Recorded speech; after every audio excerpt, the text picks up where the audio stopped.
ডিব্ৰুগড়ত অসমীয়া যুৱ মঞ্চ আৰু অসমীয়া মহিলা মঞ্চৰ উদ্যোগত সাব্যস্ত কৰা হয় এক উত্তল প্ৰতিবাদী কাৰ্যসূচী।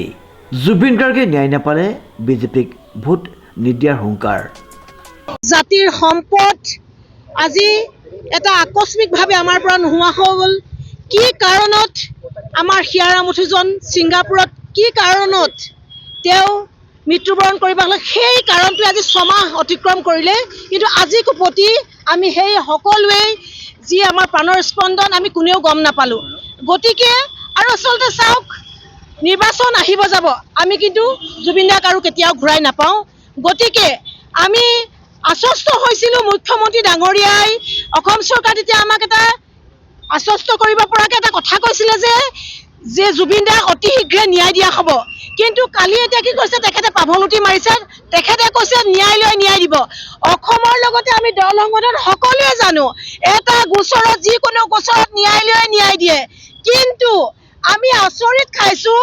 তেওঁ এটা সময়ত কৈছিলে জুবিন দাৰ মৃত্যুৰ সময়ত বিজেপিয়ে ন্যায় দিব, কোনে দিব, আমি দিম, যে মই জুবিন দাক আমি ন্যায় দিব, কোনে দিব, বিজেপিয়ে ন্যায় দিব। গতিকে আমি চৰকাৰখনক সুধিব বিচাৰিছোঁ যে জুবিন দাক ন্যায় কোনে দিব।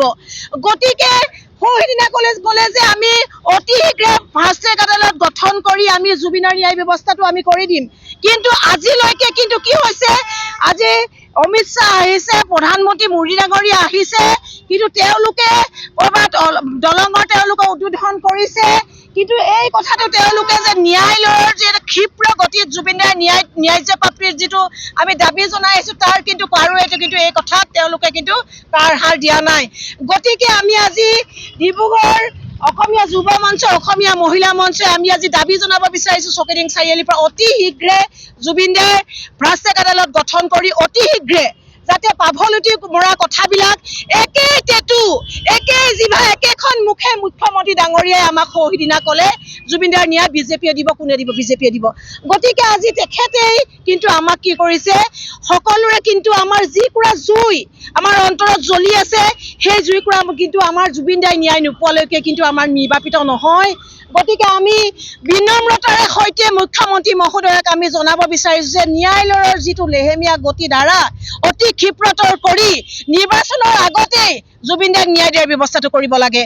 আৰু অসম চৰকাৰ তথা ভাৰত চৰকাৰে যিটো বাংলাদেশীৰ সমস্যা, 14 চনৰ নিৰ্বাচনত 26 মে'ৰ পৰা 16 মে'ৰ পৰা ইয়াৰ বাংলাদেশী যাব লাগিব বুলি কৈছিলে। ক'ত তেওঁলোকৰ কেন্দ্ৰত চৰকাৰ আছে, তেওঁলোকৰ অসম চৰকাৰ, তেওঁলোকৰ বিজেপি চৰকাৰ আছে, কোনে বন্ধ কৰিছে? কিয় বাংলাদেশীৰ সমস্যাটোলৈকে কিয় তেওঁলোকে নিৰ্বাচনী বৈতৰণি এটা আহিলা হিচাপে তেওঁলোকে লৈছে? গতিকে অতি শীঘ্ৰে অসমত বাংলাদেশী সমোলঞ্চী ইয়াৰ পৰা তেওঁলোকে নি পানি তেওঁলোকে ইয়াৰ পৰা সমোলঞ্চে পুলিয়া পোখাই উঘালি ইয়াৰ পৰা উল্লেখযোগ্য যে ডিব্ৰুগড় চহৰস্থিত চৌকিডিঙ্গি চাৰিআলিত অসমীয়া যুৱ মঞ্চ আৰু অসমীয়া মহিলা মঞ্চৰ ডিব্ৰুগড় জিলাৰ সমিতিৰ উদ্যোগত এই প্ৰতিবাদী কাৰ্যসূচী ৰূপায়ণ কৰা হয়।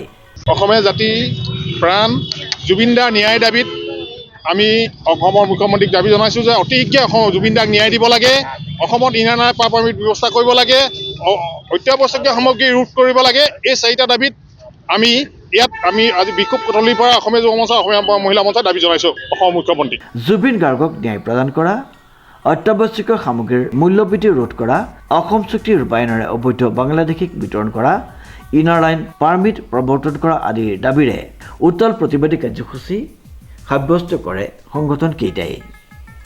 আমি অসমীয়া যুৱ মঞ্চ আৰু অসমীয়া মহিলা মঞ্চই চৰকাৰক জনাই দিব বিচাৰিছোঁ যে জুবিন গাৰ্গৰ আজি 6 মাহ হ'ল, তেওঁ ন্যায় কেতিয়া দিব? তেওঁ কৈছিলে ন্যায় দিম, আজি 6 মাহ পাৰ হ'ল, এনেকৈ ইলেকশ্যন আহিব যাব, কিন্তু জুবিন দাই ন্যায় নাপাব। সেইকাৰণে আমি কৈ আছোঁ যে জুবিন দাক ন্যায় অতি শীঘ্ৰে প্ৰদান কৰক।